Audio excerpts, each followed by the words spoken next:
안녕하십니까. 맥모닝 상담소입니다. 오늘도 가톨릭 영성심리 상담소장이신 홍성남 신부님과 함께 네, 하겠습니다. 안녕하세요. 네, 예. 안녕하세요, 신부님. 해도 끝이 없을 것 같은 프란치스코 교황님 이야기. 자, 오늘은 교황님과 예수에 대해서 좀 말씀을 드리고 싶은데요. 네. 예수에 그러면 창설하신 분이 이나시오 로율라 성인이시죠. 네. 예, 가톨릭 교회가 무너져가고 있는 그 시점에 네. 이나시오 로율라 성인께서 예수회라고 하는 특이한 수도를 만드셨죠. 학문으로 선교를 하는. 응? 학문. 학문. 네. 학문이 아니라 학문. 예. 네. 그러니까 예수의 신부님들은 거의 다 뭐 제가 듣기로는 이렇게 뭐 학위도 가져야 되고 그리고 3개 대륙 문화를 익혀야지만 서품 받는다는 얘기를 들었어요. 그러니까 서품 나이가 굉장히 다른 그렇죠. 수도보다 나이들이 다 높으시죠. 높죠. 네. 글로벌한 그런 시대라고 선교 시대라고 얘기를 들었는데 예수가 부각이 되기 시작한 것은 우리나라 사람들한테 각인이 되기 시작한 거는 미션이라는 거. 네. 보셨죠? 네. 예. 저도 그 미션을 보면서 한 4번을 봤는데 볼 때마다 울었어요. 너무 이렇게 그 감명받아서 울고 그랬는데, 사실 그 예수에는 굉장히 진취적인 수도회거든요. 그 다른 수도회들이 좀 이렇게 수도원 벽을 쌓고 안에서 살고 있다 그러면 예수에는 이렇게 파견을 나가서 개척을 했던 행동대장 비슷한 역할을 많이 했어요. 그리고 가라 명령 받으면 가시는. 그냥 무조건 가고. 그러니까 정말 전사 같은 마인드를 가진 그런 수도회거든요. 저는 남미 쪽에 순례를 갔다가 정말 예수의 흔적을 남미에서 많이 봤는데 볼리비아라는 나라를 갔더니 그 수도원 안에 단두대하고 교수대가 있는 거예요. 그러니까 유럽에서 군대가 들어와서 군대하고 이제 선교사들이 같이 들어왔는데 수도원 안에다가 단두대하고 교수대를 세워놨어요. 네. 그게 투어 코스예요. 근데 그 단두대하고 교수대 뒤에 무지하게 큰 나무가 있는데 대낮이었는데도 음산한 거예요. 그 죽은 혼들이 거기 있는 것 같이. 네. 근데 그렇게 이제 원주민들을 학살하는 그런 유럽인들이 있는가 하면은 그 사람들을 저지하기 위해서 예수 수도회가 있는데 바로 붙어 있어요. 그런 데를 여러 군데를 봤어요. 네. 그 예수의 미션의 한 그리고 예수 사제들 중에 살해된 사람들도 꽤 많고 미션에서 본 그것이 단지 영화가 아니고 실제였더라고요. 거기 가서 들었던 얘기는 미션에서는 거기 정직자만 살아남고 다들 죽은 걸로 나와 있는데 그게 아니라 다 죽였대요. 다. 신부, 수도자, 평신도, 봉사자까지 싸그리 죽여서 원주민들이 그걸 보고 너무 공포에 질려서 밀림으로 다 도망갔다는 거예요. 그게 이제 영화의 엔딩이거든요. 네. 근데 갔더니 엔딩 이후의 이야기를 들었어요. 이제 선교사도 없고 신부도 없고 아무도 없잖아요. 근데 밀림으로 들어왔던 그 원주민들이 주일날 밤만 되면은 무슨 강 이름이 뭐더라? 폭포 이름? 이과수 폭포. 이과수 폭포 근처에 자기들이 미사하던 자리가 있어요. 거기를 밤마다 와서 기도를 했대요. 그게 남미 신앙의 뿌리였던 거예요. 네. 그러니까 남미 가톨릭 교회가 예수의 선교사들의 생명으로 예수 선교사들이 자기 목숨을 던져서 뿌린 그 씨앗이 이렇게 지금같이 이렇게 열매를 맺게 된 게 남미 가톨릭 교회란 말이죠. 네. 근데 그런 예수의 어떤 그런 피로서 만드는 역사적인 그런 그 DNA를 물려받은 것이 교황님인 거예요. 그래서 예수의 선교사들은 남미에서 일어나는 그런 고질적인 부정부패에 대해서 맞섰지만 교황님은 전 세계를 상대로 이렇게 맞서 싸우셨던 분이다. 그러니까 만약에 교황님이 예수의 분이 아니라면은 이렇게까지 하셨을까? 예수의 그런 어떤 전통적인 분위기 때문에 이렇게 하지 않으셨을까? 다른 수도에 섭섭함. 다른 수도회들이 섭섭해할지 몰라도 그래도 뭐 할 말을 해야죠. 예. 그런 사적인 얘기를 좀 해드리고 싶었습니다. 네. 예. 그러니까 정말 참 모든 것이 다 합해져서 이루어진 그런 우리 시대의 그런 분이 아니셨나 예. 하는 생각이 듭니다. 자, 오늘 상담 내용으로 들어갑니다. 상담을 원하시는 분은 아래 메일 주소로 보내주시기 바랍니다. 생각의 죄에 대한 질문 그리고 교인으로서 자식 교육에 대한 고민을 말씀드리겠습니다. 안녕하세요. 유튜브에서 신부님 강의를 보면서 자유로운 신앙생활에 대해 알게 되어 감사하다는 말씀부터 드리고 싶습니다. 첫 번째로 저희가 미사 시간에 하는 고백 기도에는 생각과 말과 행위로 죄를 많이 지었으며 라는 말이 나옵니다. 신부님께서 단순히 생각만 하는 것은 죄가 아니라고 하셨는데 그렇다면 이 고백의 기도에 나오는 생각의 죄에 대해서는 우리가 어떻게 생각해야 하는지 궁금합니다. 또한 저의 고민을 말씀드리고자 합니다. 저는 어렸을 때부터 모태신앙으로 아버지와 어머니께서 모두 열심히 성당 생활을 하셨었습니다. 저도 어렸을 때는 어머니와 아버지를 따라서 성당 생활을 하기도 했는데 어느 순간 회의가 들더군요. 하느님은 정말 있을까? 이런 의문도 들었습니다. 이러한 생각 자체가 하느님께 대한 불경주의 같이 느껴졌었고 부모님께 말씀드려봤자 형이상학적이고 또 경험하지 못한 얘기만 하실 것 같아 질문을 해본 적도 없습니다.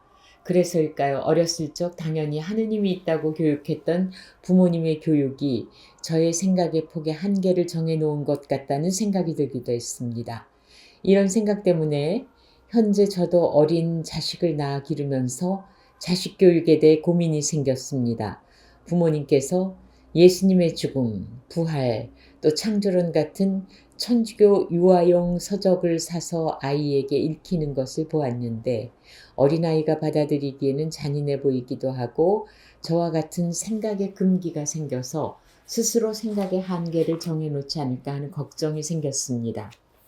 더 나아가 부모님께서는 아이가 좀 크면 첫 영성체도 당연히 하고 복사도 서게 하라고 하시는데 저는 그건 아이가 알아서 결정할 일이라고 말하니까 부모님께서는 섭섭해하시며 그렇게 하는 것이 교인으로서 당연한 것이라고 저에게 말씀하셨습니다. 혼인성사 때 신앙으로 자녀 교육에 대한 의무를 다해야 한다고 맹세했는데 어떻게 하면 자식에게 생각의 한계를 정하지 않고 신앙생활에 대한 교육을 할 수 있을지 신부님의 의견을 듣고 싶습니다. 굉장히 방대한 사연이 두 가지예요. 네. 하나는 생각도 죄가 되느냐 그거 하나고 또 하나는 이제 아이의 신앙생활을 네, 어떻게 하면 좋겠는가 네. 두 가지 사연을 보내신 거거든요. 우선 첫 번째 거부터 네. 기도문에 생각과 말과 행위로 지은 모든 죄라고 나와 있는데 그거에 대해서 제가 생각은 죄가 아니다라고 얘기를 했었어요. 네. 그 얘기를 한 이유가 뭐냐면 우리가 갖고 있는 생각은 두 가지가 있어요. 내가 의지로 하는 생각이 있고 무의식적인 생각이 있죠. 이 무의식적인 생각이 하루에 몇 가지나 하는지 아세요 혹시? 5만 가지래요. 5만 가지가 5만 우리가 가지. 그냥 얘기하는 5만 가지가 진짜로 5만 가지. 예, 그 심리학자가 세봤대요. 오. 하루에 사람들이 그 온갖 그 생각들을 하는데 그걸 일일이 다 셌더니 5만 가지를 하더래요. 믿을 수밖에 없고. 그러니까 하루 종일 그러니까 우리 뇌가 터지기 직전인 거예요. 그 많은 생각을 하니까. 네. 근데 그 생각들은 무의식에서 올라오는 거거든요. 그렇겠죠. 그러니까 우리가 이건 이렇게 해야 돼, 이 사람은 이래, 이거는 다 의식에서 하는 거예요. 네. 이제 의식적으로 생각하는 것은 이렇게 상대방이나 나한테 해를 끼칠 수가 있어요. 의식적인 생각은 힘을 갖고 있어요. 네. 근데 무의식적인 생각은 먼지예요. 그냥 떠오르는 거예요. 네. 근데 만약에 생각으로 짓는 모든 죄, 그러면 이걸 합쳐서 얘기를 하는 거잖아요. 그렇죠. 근데 내가 의지로 하는 생각은 안 할 수 있어요. 근데 그리고 떠오르는 거는 떠오르도 눌러버릴 수가 있. 아 이러면 안 돼 이거 이러면서. 없앨 수가 없는 네, 거예요. 네, 네. 그러니까 그것까지 죄다 그러는 거는 그건 사람 보고 숨 쉬지 말라는 거하고 똑같은 거죠. 그러니까 기도문에서 그냥 이렇게 다 합쳐가지고 생각을 짓는 죄 그러는 거는 신자들한테 어마어마한 부담감을 준다는 네, 거예요. 네, 네. 그래서 우리가 갖는 무의식적인 생각 이거를 심리학에서는 오토매틱 소트라 그래요. 아, 내가 또 생각하고 싶지 않아도 네, 네, 그냥 네. 올라오는 것들. 네. 이거는 죄가 아니라는 거예요. 내가 만든 게 아니라 올라오는 거기 때문에. 그리고 우리가 갖고 있는 의식적인 생각들이 있어요. 이것도 죄가 되지 않는 이유가 뭐냐 하면은 죄라는 거는 예를 들어서 이런 가정을 들어볼게요. 제가 맹여사님한테 기분이 나빠. 근데 말을 안 하고 나 혼자 기분 나빠했어. 근데 만날 때는 웃으면서 잘해드렸어요. 죄일까요? 아닐까요? 죄라고 할 수는 없겠죠. 그러니까 상대방은 몰라요. 몰라죠. 나 혼자만 그러면. 네. 그건 죄가 안 된다는 네, 거예요. 네, 네. 왜냐하면 죄라는 거는 내가 고의성을 가지고 상대방한테 해를 끼쳤을 때 그때 죄예요. 해를 끼쳤을 때. 그렇죠. 상대방이 나 때문에 상처받았어. 내가 기분 나쁘다고 얘기하고 화를 내고 뭐 머리끄댕이 잡았어. 그럼 상대방이 해를 당했기 때문에 그때부터 죄예요. 근데 나 혼자 생각했어요. 근데 이거를 표현 안 하고 그냥 잘해줬어. 이거는 죄가 아니라는 거죠. 내가 속상할 뿐인 거죠. 근데 생각도 죄 그러면은 이것마저도 없애버려야 되는 거예요. 속상함마저도. 근데 숨을 데가 없네요. 그렇죠. 그래서 그거는 죽으란 얘기하고 똑같은 네. 거예요. 그 독재자들이 생각도 하지 마 그러잖아요. 근데 종교 독재자들이 똑같은 말을 하는 거예요. 네, 생각도 하지 말라고. 근데 아니 이게 생각이라는 게 내 마음대로 되는 것도 아니고 그렇죠. 감정이 불쾌하면 올라오는 게 불쾌한 생각인데 이걸 어떻게 내가 통제를 해요. 그러니까 이거는 고해성사를 볼 만한 그런 대죄는 아니다. 네. 생각으로 누굴 죽일 수는 없거든요. 네. 대죄는 아닌데 그래도 이 생각으로 짓는 죄에 대해서 생각해야 되는 건 뭐냐면은 내가 다른 사람을 고의적으로 상하게 하지는 않는데 내가 죄스러운 생각을 갖고 있으면 내가 상한다는 거예요. 아. 그러니까 쉽게 말하면은 만약에 내가 아이가 있는데 아이가 친구하고 싸우고 집에 들어와서 화가 나가지고 혼자서 막 그냥 고민을 해요. 그러다 갑자기 밥도 안 먹고 막 벽에다가 머리 들이받으면 그 부모 마음이 어떻겠어요? 상하죠. 그런 의미에서 네, 죄라는 거예요. 네. 그러니까 나 혼자서 막 들끓고 싸우고 있으면 하나님 마음을 상하기 때문에 그게 죄다라고 얘기하는 거죠. 이게 그러니까 근본적으로 이게 내가 남한테 상해를 준 그런 의미에서의 대죄는 아니다라는 거예요. 설명이 조금 어려웠을지도 모르는데 식별은 필요가 있다라는 말씀을 그럼요. 드리고요. 그리고 생각의 죄에 대해서 우리가 경고하는 거는 사악한 생각은 가능하면 하지 말라는 거예요. 그렇죠. 왜냐하면 내가 사악한 생각을 해요. 누군가를 갖다 죽이고 싶은 적개심을 품잖아요. 그러면 인간이 괴물로 변하기 시작해요. 이게 위험하다는 거죠. 그러니까 대량 학살을 벌이는 사람들의 뇌가 정상이 아니라는 거예요. 그 영장류의 뇌가 아니라 파충류, 포유류의 뇌가 활성화됐을 때 그때 인간이 아니고 괴물이 된다 그래요.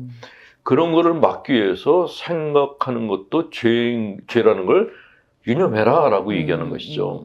근데 교회에서는 그게 아니라 모든 생각을 다 죄라고 그러면은 그거는 말도 안 되는 거죠. 그러니까 생각에 따라서 더 정확하게 말하면 사악한 생각은 하지 말라라는 거예요. 사악한 생각.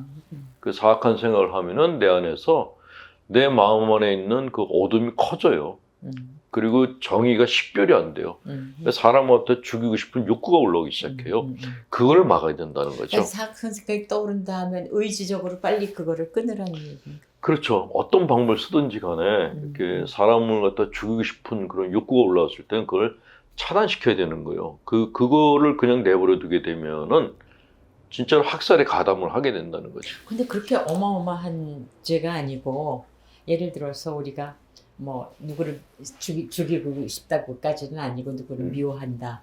저 사람에게 조금 손해를 끼치고 싶다. 뭐 이런 식의 생활 속에서의 이런 거를 떨쳐버리는 거에 효과적인 방법은 뭐예요? 하지는 않았잖아요. 아 글쎄. 그러니까 하지는 않고 그 생각만 갖고 들끓고 있으니까 그건 네, 자기가 속상한 거지 죄는 아니다라는 거예요.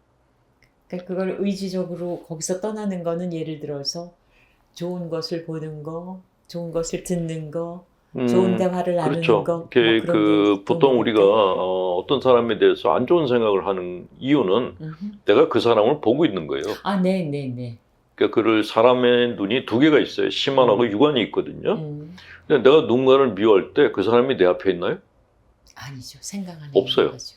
없는데 보여요. 아, 그죠. 그 심안이 보고 있는 거예요. 아, 네, 네, 네. 그러니까 그걸 계속 보고 있으면은 나만 상하니까 내 마음만 상하니까 다른 걸 봐야 되는 거예요. 다른 걸, 그쵸. 좋은 걸. 다른 걸 봐야 되는 거죠.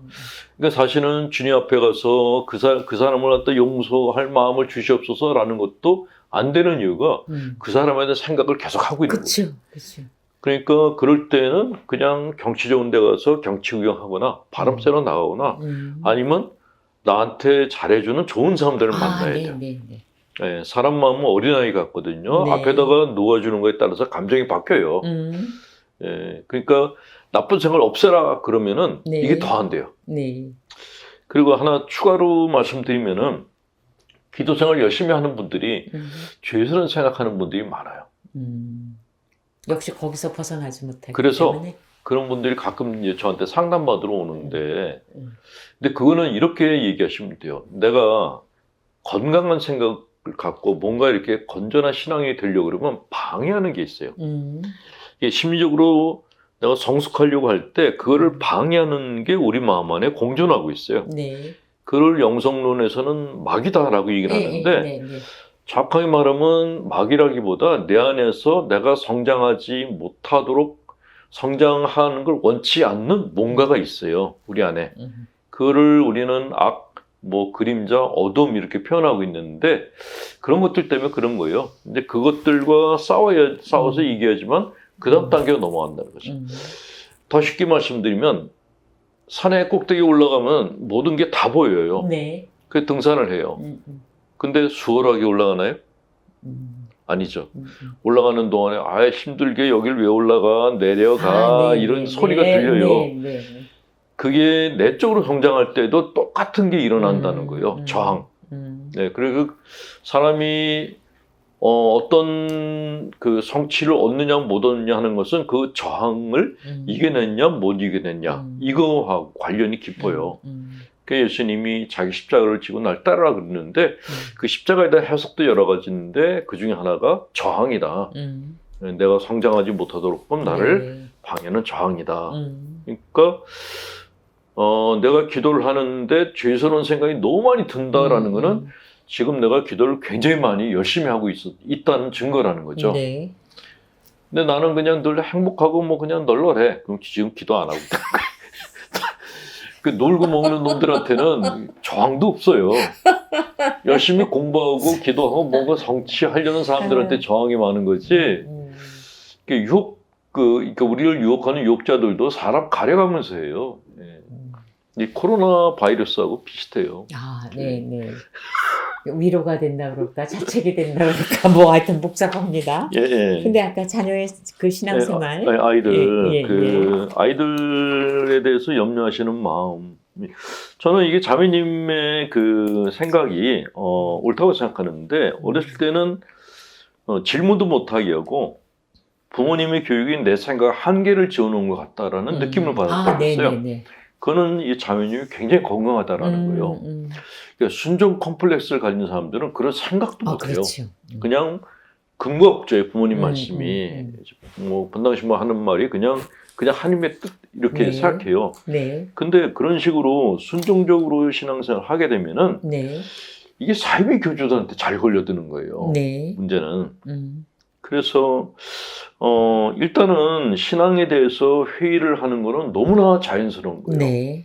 그러니까 신앙도 이렇게 성숙하거든요. 유아기, 사춘기, 성인기로 넘어가요. 근데 보통은 처음에 그냥 무조건 믿음을 강조하는 것은 유아기적 신앙이에요. 근데 그 단계를 넘어가면은 반드시 물음을 갖고 회의를 해야 돼요. 사춘기를 거치지 않은 애들은 어른이 돼서도 덜 떨어진 애들이 돼요. 네. 반항기를 같이 네. 거치지 않은 애들. 신앙적으로도 반항기는 반드시 거쳐야 돼요. 그걸 거치고 나면 그 다음에 성인기에 들어간다는 네. 것이죠. 네. 근데 이거를 건너뛰어요. 음. 건너뛰면 평생 순종적인 신앙인이 되는데 문제는 사기꾼들의 먹잇감이 돼요. 이게 가장 위험하다라는 것이죠. 그러니까 사이비 교제에 먹잇감이 된 사람들이 거의 다 착한 아이 콤플렉스가 있는 사람들이에요. 저하는 사람들 상대로 안 해요. 그래서 우리 생각에는 아니 그 정도의 식견을 가진 분이 왜 저렇게 됐을까 이런 의미. 주입식 교육받고 그거에 대해서 저항을 한 적이 한 번도 없는 사람들. 어릴 때부터 범생이로 자란 사람들이 잘 걸려들어요. 사이비 교주한테. 이 사람들은 자기 생각이 없잖아요.